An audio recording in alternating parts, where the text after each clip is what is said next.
Hey, Michael, this is what we call influencers. They sometimes come in a minute, sometimes they come in a lifetime.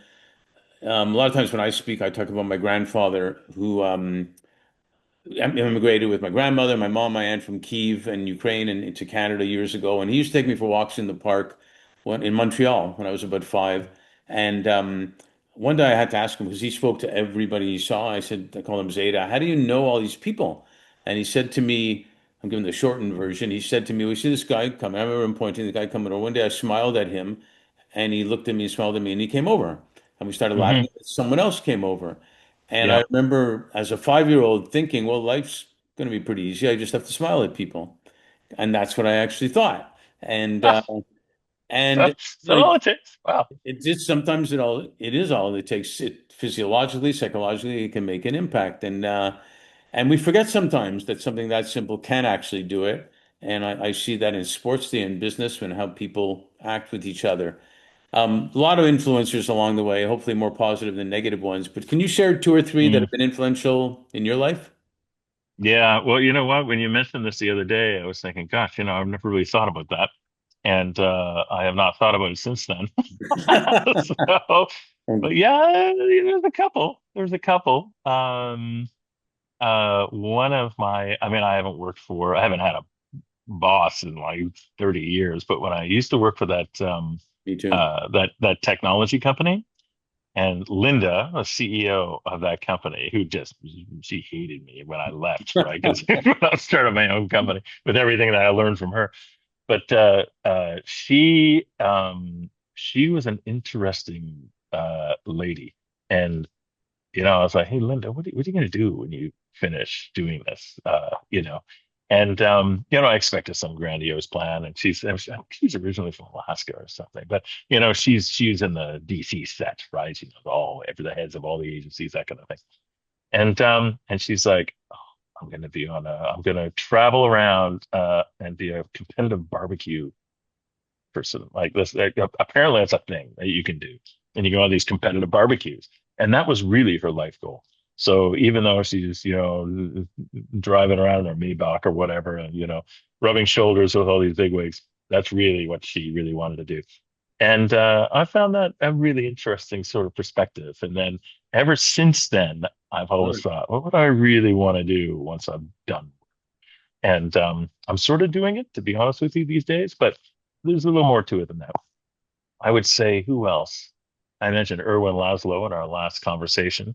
Hmm. I think that was pretty pivotal. The systems view of the world. I suggest you or anybody else read that thing. It'll Yeah. take you an hour or two. It's Right. tiny, but if you're ever thinking systemically about global challenges and so on, it helps you kind of understand the big picture of many, many things. And I mean, the guy's a philosopher; he's not a physicist.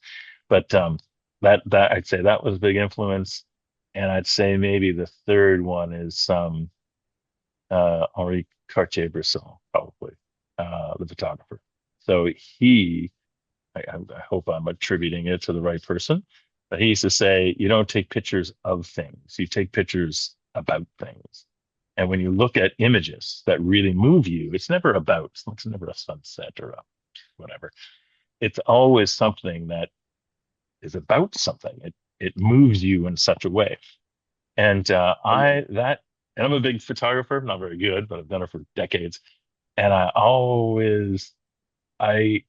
when I'm up on stage speaking, or when I'm trying to engage people on something that I think matters, some impact or climate or whatever, I always try to make the conversation about something, try to make it meaningful to them instead of putting something flashy up there that'll grab their attention.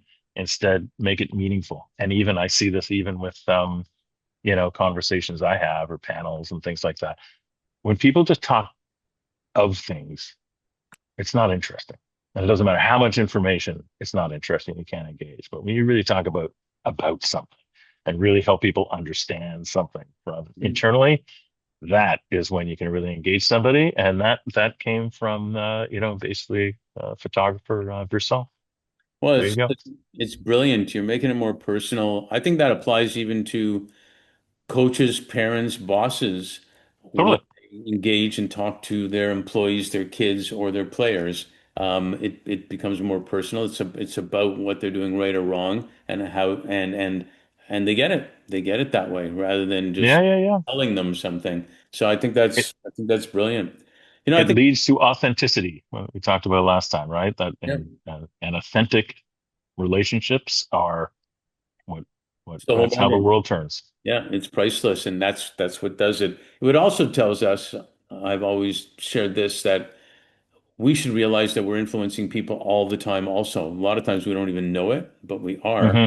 And it's our choice to be positive or do you want to be a negative influence? And teachers probably experience that more than Yeah, anybody. They don't see the yeah, impact yeah. they make a lot of times, and they have to just know it's there. So, Yeah, yeah. I think yeah. Hmm. Sometimes I well, think, yeah, I think sometimes people think they're making the influence that they're making, and sometimes they're making the opposite. It's a tough thing to that, gauge. yeah, but It's an easy thing to gauge in other people, but it's a very tough thing to identify in yourself. when You we're know? talking about ourselves, it's up to us to be that way. And if Yeah. we are that, then it will make a difference.